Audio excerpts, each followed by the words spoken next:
GMNA uses artificial intelligence for generated speech, visuals, and production. AI-generated content may contain errors. Please verify important information before making decisions or taking action.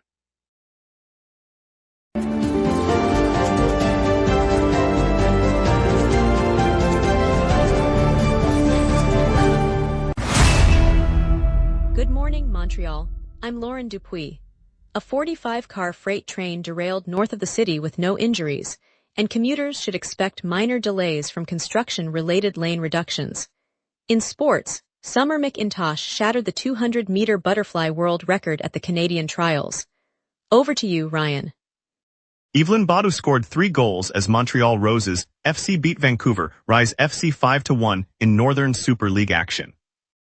The match took place yesterday, with Montreal Roses dominating the game from start to finish on a packed stadium. Vancouver Rise managed only 1 goal scored early in the first half, unable to close the gap. All right, let's get into it, and start the headlines for today's news, as we bring you the top stories from around Montreal. Good morning, Montreal. Authorities confirmed a 45-car freight train derailed north of the city earlier today. Emergency crews arrived quickly, securing the site and confirming that neither crew members nor nearby residents were hurt. No hazardous material spills were detected, and the line was cleared for inspection by late afternoon. The Transport Safety Board opened a formal investigation into the cause, while police escorted residents back into their homes after a temporary evacuation. Officials said the derailment caused no service interruptions beyond the immediate area, and rail traffic is expected to resume once the investigation concludes. Residents expressed relief at the safe outcome and thanked first responders for their swift action. Environmental officers will continue to monitor the surrounding wetlands for any delayed effects. Residents of the Villeray-Saint-Michel Park Extension Borough are urging the city and Tennis Canada to halt a proposed revamp of Jarry Park. Community members argue the plan, which envisions new tennis facilities and commercial space, fails to address the needs of neighborhood families and local youth baseball teams that rely on the park's fields. The petition, signed by dozens of households, calls for a redesign that preserves existing playing surfaces and adds affordable recreation options. City officials have said the project aims to boost sport participation and attract regional events, while Tennis Canada highlights potential upgrades to meet international standards. The Municipal Planning Department has scheduled a public hearing for next Thursday, inviting residents to voice concerns before any construction begins. The dispute underscores a broader debate over how public space can be balanced between elite sport ambitions and everyday community use. The province will end its freeze on new farmland development in January 2027, when the government lifts the long-standing moratorium that barred agricultural land expansion. Officials say the decision aims to increase food security capacity and support rural economies that have struggled under the previous ban. The policy shift follows months of consultation with farmers, municipal leaders, and industry groups, who argued that the freeze limited growth of viable farms and threatened long-term supply. Agriculture ministers will announce the rollout plan next week, outlining criteria for approving new parcels and safeguards to protect prime ecosystems. Critics warn that without strict oversight, the change could spur speculative development, but the government insists that rigorous environmental reviews will remain mandatory. The move marks the first major alteration to Quebec's land use strategy in several years. 2 young adults were pulled from the historic Latching Canal Saturday night after one slipped into the water and the other rushed to help. Both victims, identified as being in their early 20s, were retrieved after roughly 15 minutes of coordinated effort. Emergency crews responded quickly, deploying divers and a rescue boat to bring the individuals ashore. Paramedics treated them at the scene before transporting them to hospital, where they remain in critical condition. Police confirmed the incident occurred near the canal's popular cycling path in the Latching neighborhood, a reminder of the waterway's occasional hazards despite recent revitalization. Officials said the rescue was coordinated between the SPVM, fire services, and the city's water safety team. No other injuries were reported, and investigators are reviewing the circumstances surrounding the fall. City officials said they will examine additional safety signage along the canal's banks. 2 class action lawsuits were filed yesterday in the Quebec Superior Court, accusing the City of Montreal and West Island municipalities of neglecting known flood risks. Plaintiffs allege that despite clear awareness of the hazard, local authorities did not take sufficient measures, to mitigate the heavy rains that inundated parts of the West Island on June 20th. The lawsuits claim the municipalities failed to implement adequate drainage improvements, warning systems, and emergency response plans, leaving homes and businesses exposed to costly water damage. Legal counsel for the residents says the inaction violated duty of care owed to citizens. City officials have not yet responded publicly to the filings. The cases could force significant policy changes and financial compensation if the court finds the governments liable for the recent flooding. The litigation underscores growing concerns about climate resilience across the island. Later, we'll break down Summer McIntosh's stunning 200-meter butterfly world record and what it means for Canadian swimming. We will be right back. Watch the local sunset tonight at 6 p.m. for all your local Montreal news. If you run a venue, a comedy night, a concert, a fundraiser, you already know the hardest part isn't the show. It's selling the seats. Theaterfiller changes that. In minutes, you're set up with your own ticketing page, QR code delivery, and a door scanner. No technical headaches. No middleman taking a cut of your night. Your event, your tickets, your revenue. Go to theaterfiller.com and fill every seat. At Stuart Hall today, the community gathers for its annual picnic competition, featuring a special teddy bear picnic representation, all set against the picturesque lake shore. I'm joining citizen reporter Jacqueline Laflamme live from the scene. Jacqueline. Good afternoon. We're here at Stuart Hall today, and they have their annual picnic competition, and I'm here representing the Teddy Bear Picnic. Jacqueline, it sounds like a lively gathering. Can you describe how the community is setting up today? This is a wonderful community event, and there are quite a few members of our wonderful community here on the lake shore participating. And everybody is very busy right now setting up their picnic table. With tables being arranged, what's the timeline for the competition and who's helping run the judging? So the judging for the picnic starts today at 12 o'clock. And I would like to also introduce the Friends of Stuart Hall, who are quite instrumental in getting this event together and for the judging. You mentioned the Friends of Stuart Hall. How are they involved, and what's the event's main goal today? So this is really a wonderful event that takes place at Stuart Hall. It's represented by the City of Pointe Claire. And what we hope to do today is raise awareness and just have a great time. Now that the day is underway, what are the judges looking forward to, and how's the weather affecting the festivities? So we're super excited for the judges to do their thing so that everybody could sit down and start to enjoy all their lovely snacks that they brought today. And it's a beautiful sunny day, and we all hope to have an amazing, amazing time. And thank you again to Stuart Hall and the City of Pointe Claire. Thanks, Jacqueline, for the update. We'll keep an eye on the competition. Back to the studio. Welcome back. I'm here with the latest headlines. Then we'll turn to Ryan Mercer for today's local stories you need to hear. Summer McIntosh shattered the women's 200-meter butterfly world record during the opening day of the Canadian swimming trials in Montreal. Earlier today, she posted a time that eclipsed the previous mark set in 2009, securing her place on the national team headed for upcoming international meets.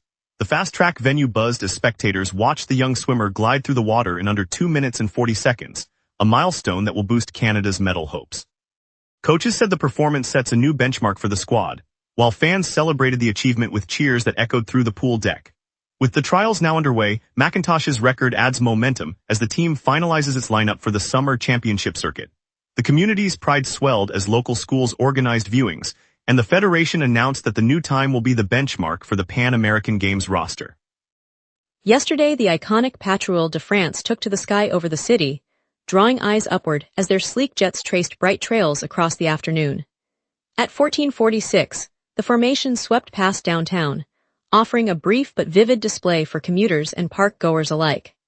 The roar of the engines lingered for a moment before the team continued east, reaching Quebec City at 15:10, where residents again paused to watch the synchronized maneuvers. The French Air Force Aerobatic Squadron, known for its precision flying during worldwide tour, added a splash of international flair to the usual traffic and street sounds. For families heading home or students waiting for the next bus, the unexpected spectacle provided a memorable pause in the routine, reminding viewers of the global connections that sometimes glide right above their heads.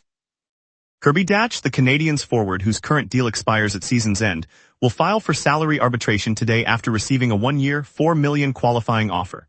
The arbitration request signals the player's intent to negotiate new terms rather than accept the offer as is. Under league rules, filing triggers a neutral arbitrator who will hear arguments from both the club and the player before issuing a binding award. If the arbitrator sets a figure higher than the qualifying offer, the Canadiens must honor it. If lower, the club can decline and retain the player's rights. Dach's agent confirmed the move aims to secure a longer-term contract reflective of his on-ice contributions. The decision could influence the team's salary cap planning ahead of next season's roster moves and will be closely watched by fans and analysts alike. Yesterday at noon, Daniel Gagnon of the Epic Center within the Montreal Heart Institute shared the latest results of a citywide heat adaptation study on CBC Montreal. He outlined practical steps for neighborhoods, schools and businesses to reduce indoor temperatures, expand shade, and promote cooling centers during extreme days. The research emphasizes planting street trees, installing reflective roofing, and encouraging residents to stay hydrated. Gagnon also highlighted low-cost measures, such as community cooling hubs in libraries and gyms, and the importance of real-time temperature alerts to help vulnerable populations plan outdoor activities. The Epic Center aims to translate these findings into municipal guidelines that can be rolled out before the next summer peak. Officials hope the recommendations will bolster everyday resilience as the climate trends toward hotter conditions. Residents can expect local parks to feature more shaded walkways and water stations as part of the plan. Violent thunderstorms that rolled across the Montérégie region in late June have left a trail of damage on the area's vegetable farms. As of today, 396 growers have submitted damage notices to Financière Agricole, the provincial agricultural insurance agency. Roughly half of the vegetable producers in the region carry insurance, meaning many are navigating the claims process while assessing losses. The storms have ripped crops from the ground, flooded fields, and toppled greenhouse structures, threatening supply chains that feed the province. Farm operators are working with insurers to document the damage and secure compensation, while some are already replanting in cleared rows. Local markets have reported fewer vegetables and shoppers may see modest price bumps soon. The sector, a major employer, now faces a tough season. Officials say the weather pattern that sparked the storms may persist, keeping growers on alert for further disruptions. Now let's see what the morning forecast holds for you. Over to the weather team. Unsettled jet stream from the west slices high pressure, setting up a hot, clear day across Montreal. On this date, Montreal once burned to 34 degrees, a record set in 2025 during a lingering heat wave that pushed the entire province into the mid-30s. The cold side of the ledger reads 14.7 degrees, recorded in 2020 when an Arctic blast slipped south, blanketing the city in frost despite summer. By contrast, the climatological normals for early July hover around 27 degrees maximum and 19 degrees minimum, so today's 22-degree start feels comfortably between the extremes. The live radar shows a blank canvas, no rain echoes across the province, no squall lines, no lingering echoes. With high pressure dominating and only a gentle pressure fall, the air mass remains subsident, inhibiting lift. The westward jet at roughly 70 kilometers per hour rides above, steering any distant disturbances far north of us. With the sky clear now, we turn to today's surface outlook. At 7 this morning, Montreal sits at 22 degrees, clear sky and 11% cloud cover. Humidity is 69%, dew point 16, and a north wind of 13 kilometers per hour. High pressure remains, but is falling as a weak trough approaches from the west. That trough rides under a fast westward jet of about 70 kilometers per hour, which will later push the ridge north and allow temperatures to climb. Sunshine dominates, lifting the high toward 30 degrees by mid-afternoon. UV index reads 7, indicating strong solar intensity.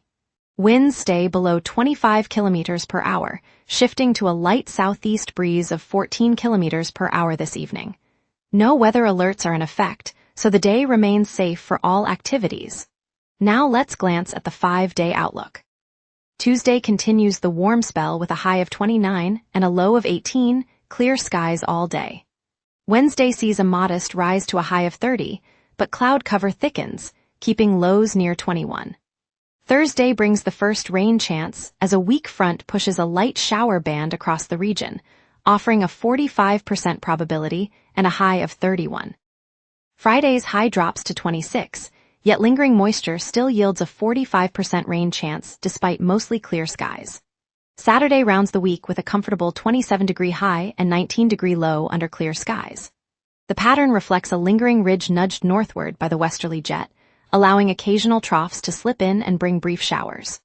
Overall, temperature swings stay within a 10-degree band, and the occasional rain windows keep the forecast dynamic. And that's your weather.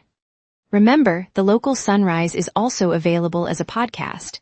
Listen anytime on Apple Podcasts or wherever you get your podcasts.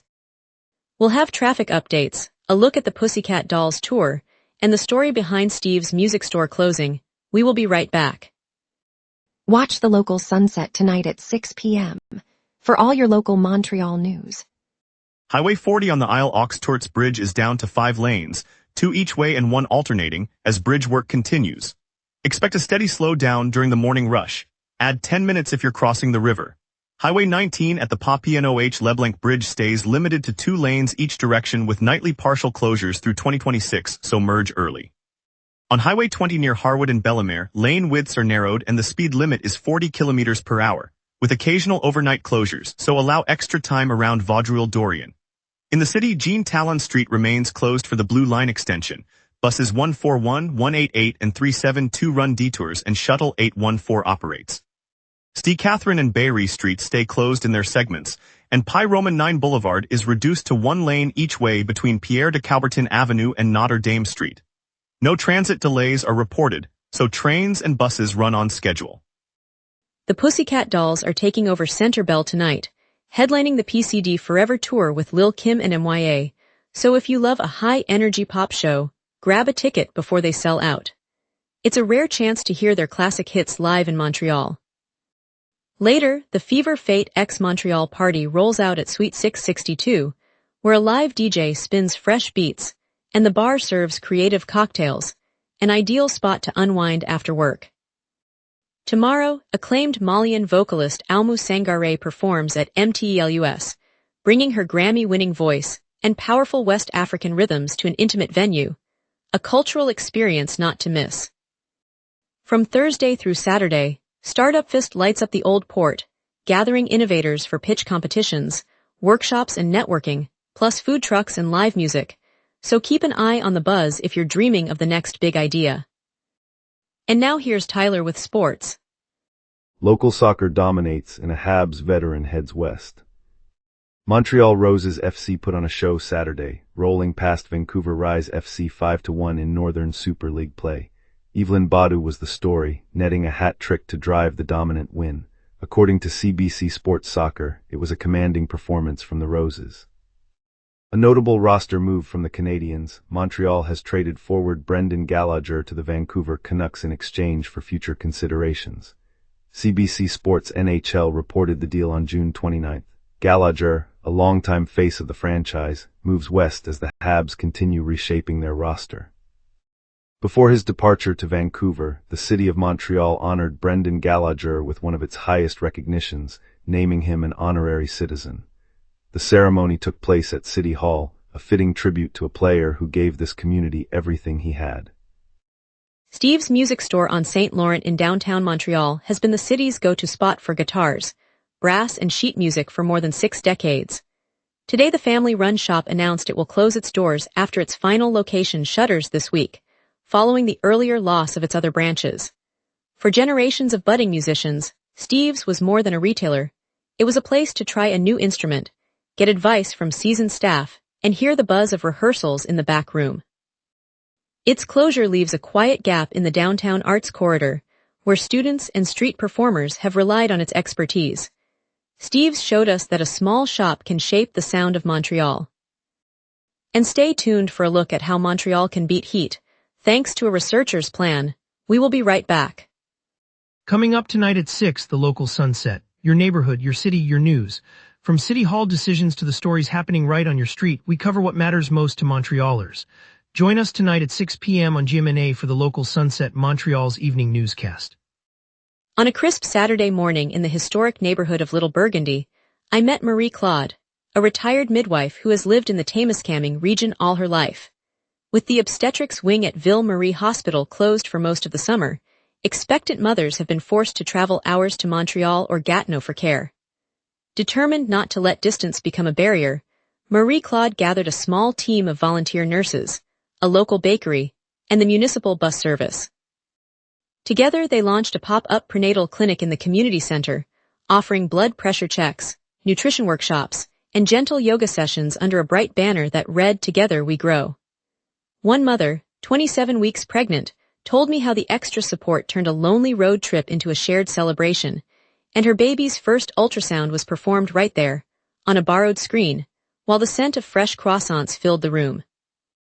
The simple act of neighbors coming together has reminded everyone that health care is more than a building, it's the caring hands that surround us. And that is why we keep moving forward, hand in hand. In the quiet streets of Rivière des Prairies, a family home awoke to a plume of orange-tinged smoke curling above the roof at dawn. Within minutes, the wail of sirens announced the arrival of a massive fire crew, a convoy of engines that stretched the length of the block. Roughly 100 firefighters from across the city poured into the scene, their helmets glinting like sunrise on the river.